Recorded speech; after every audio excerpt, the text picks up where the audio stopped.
తర్వాత ఏమైంది మామ? అదే రోజు రాత్రి సూర్య అనే వ్యక్తి తన భార్యతో పాటు కారులో వెళ్తూ ఉంటారు. సూర్య భార్య ప్రెగ్నెంట్. ఇద్దరు చాలా సంతోషంగా మాట్లాడుకుంటూ వెళ్తూ ఉంటారు. సడన్గా రోడ్డు మధ్యలోకి ఒక కుక్క వస్తుంది. దాన్ని చూసి సూర్య ఏం చేయాలో తెలియక సడన్ బ్రేక్ కొడతాడు. అలా సడన్ బ్రేక్ వేయడంతో ఆ పక్కనే ఉన్న చెట్టుకు వెళ్ళి కారు గుద్దుకుంటుంది. అలా యాక్సిడెంట్ అయిన స్పాట్లో సూర్య వైఫ్కి పెయిన్ స్టార్ట్ అయిపోతాయి. పక్కనే పడున్న సూర్యని తను గట్టిగా పిలుస్తుంది, కానీ తను లేవడం లేదు. ఎందుకంటే తను చనిపోయి ఉన్నాడు. చాలా బాధపడుతూ ఏవండి ఏవండి అని గట్టిగా పిలుస్తుంది, కానీ తను లేవడం లేదు.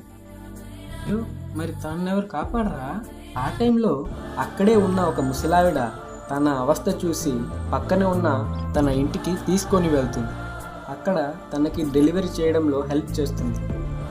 ఆ సమయంలో ప్రకృతి నుంచి కూడా చాలా శుభం కలిగేలా అనిపిస్తుంది.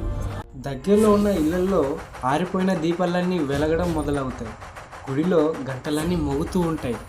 వర్షం కూడా శుభం పలుకుతుంది. లోకమంతా ఒక్కసారికి నిశ్శబ్దం అయినట్టు అనిపిస్తుంది.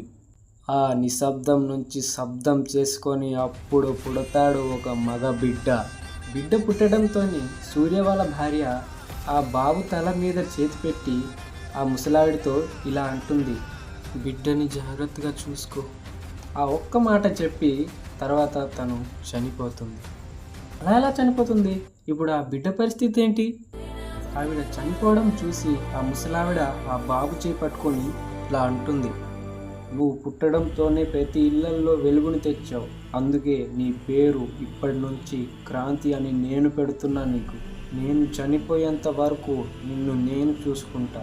ఇలా చెప్పి సూర్యని తన భార్యని దహన కార్యక్రమం పూర్తి చేసి తనతో పాటు క్రాంతిని పెంచుకుంటుంది ఆ ముసలావిడ. మరి తర్వాత ఏమైంది?